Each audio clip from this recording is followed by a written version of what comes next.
gigil na gigil kang kasuhan si Pangulong Duterte at ako ng mga kaso na hindi mo kami maliling. Kumusta na po yung conviction mo sa kasong child trafficking? Ano na po nangyari? Bakit andyan ka pa? Hindi ka pa nakulong?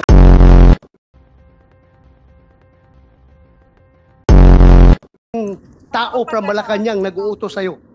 Meron akong information. I can pin you down, my God. Nagbubukas. Magtanong nga kayo sa Davao kung sino yung Miragyuris Piatos. Kilala niyo? Maraming Piatos na sa Davao. Totoo ba to, sir? Ito naman. Oh, mamatay ko! Lupa doon sa likod ng City High. Bullshit! Interpol! Ako! Naging CPNP ako! Alam ko ano ang papel ng Interpol sa mundo! Huwag niyo akong lukuhin!